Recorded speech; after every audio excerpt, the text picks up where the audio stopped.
Assalamualaikum warahmatullahi wabarakatuh. Salam guru penggerak, bergerak, tergerak, menggerakkan. Bapak guru, calon guru penggerak yang hebat. Pada kesempatan kali ini, saya akan memaparkan tugas modul 1.2.A.8 koneksi antar materi. Di sini saya akan menggunakan refleksi model 4P, yaitu peristiwa, perasaan, pembelajaran, dan perencanaan.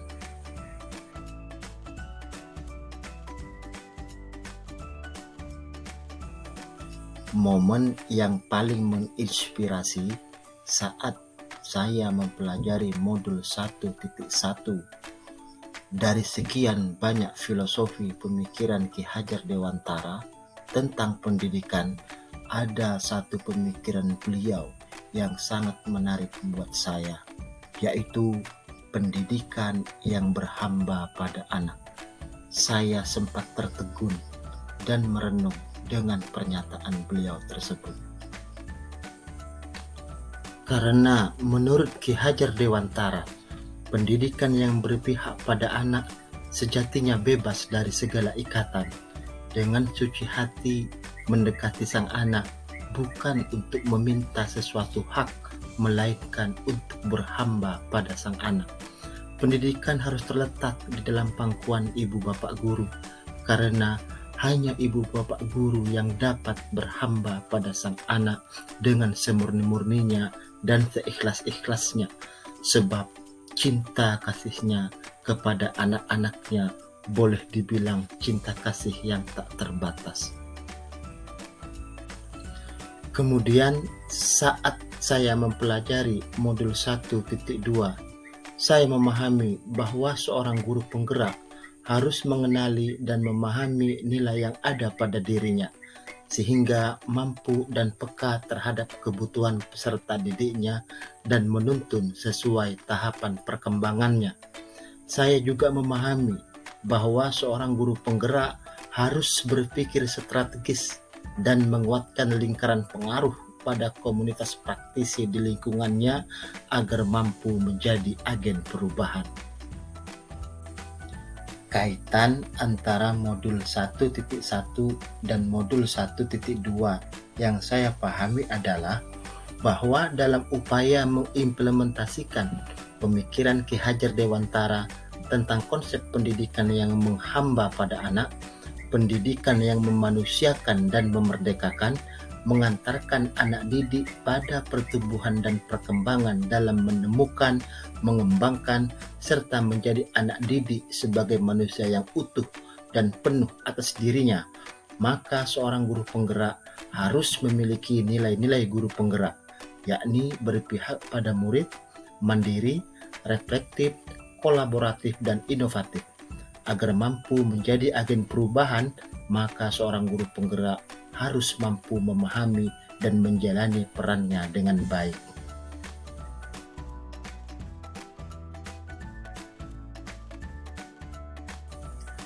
Saat momen penting itu terjadi, saat proses pembelajaran berlangsung, saya merasa orang yang paling egois karena pembelajaran yang saya laksanakan selama ini belum sepenuhnya menerapkan pemikiran Ki Hajar Dewantara, terutama pada konsep pendidikan yang menghamba pada anak. Saya merasa tertampar oleh gaya dan cara mendidik saya selama ini. Untuk itu, saya tergerak untuk memperbaiki pembelajaran sesuai pemikiran Ki Hajar Dewantara ke depannya. Saya juga tercerahkan dan termotivasi untuk memahami dan mengembangkan nilai-nilai guru penggerak agar mampu menjalankan peran sebagai guru penggerak serta menjadi salah satu agen perubahan, khususnya pada komunitas di lingkungan saya.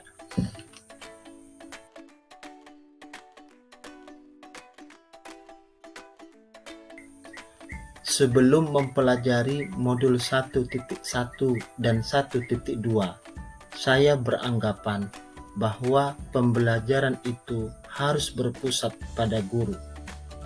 Guru merupakan satu-satunya sumber belajar. Murid harus mencapai target sesuai keinginan guru.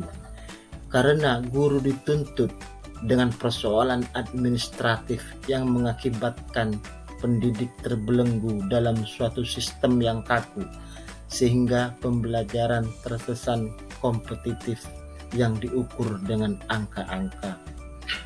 Tapi setelah saya mempelajari modul 1.1 dan 1.2, saya tercerahkan dan memahami bahwa pembelajaran sejatinya berpusat pada murid, di mana pembelajaran harus mampu membentuk siswa yang mandiri, kritis, dan inovatif.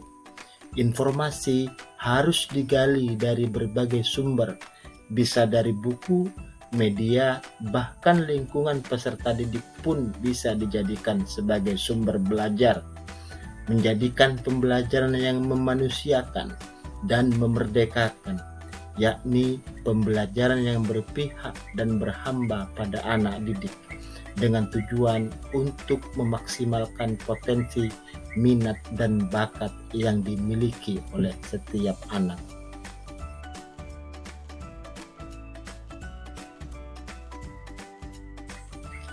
Pengembangan yang sederhana, konkret, dan berkesinambungan yang dapat saya lakukan dari sekarang untuk menguatkan nilai-nilai dan peran saya sebagai guru penggerak adalah mulai menerapkan pembelajaran yang berpusat pada murid, berkolaborasi dengan teman sejawat, berbagi praktik baik, serta membangun komunikasi dan diskusi yang positif. Selalu merefleksi pembelajaran yang dilaksanakan dan menjadikan refleksi tersebut untuk perbaikan-perbaikan pada pembelajaran selanjutnya.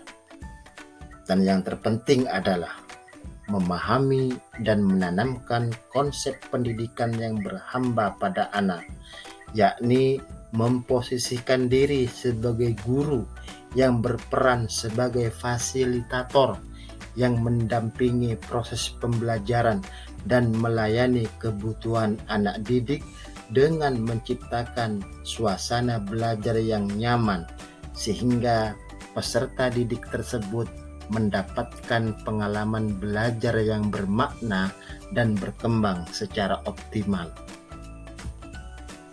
Demikian yang bisa saya sampaikan. Kurang dan lebihnya saya mohon maaf yang sebesar-besarnya. Wassalamualaikum warahmatullahi wabarakatuh.